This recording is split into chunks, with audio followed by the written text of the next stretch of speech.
La conclusion de la 5e revue est toute une nécessité pour l'exécutif congolais, ce au regard des enjeux socio-économiques auxquels fait face le pays. En septembre dernier, une équipe du Fonds monétaire international avait été dépêchée à Kinshasa pour récolter le maximum d'informations possibles pouvant aboutir à la conclusion de cette 5e étape.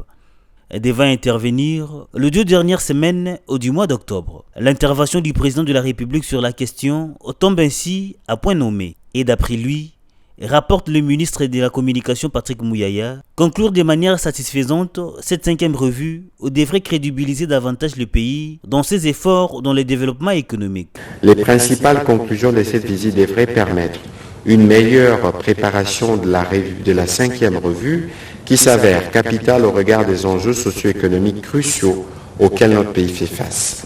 Il a indiqué que conclure de manière satisfaisante la 5e revue serait pour la République démocratique du Congo une première dans le cadre des programmes soutenus par les FMI et crédibiliserait davantage notre pays dans l'effort soutenu pour conduire notre nation vers son développement.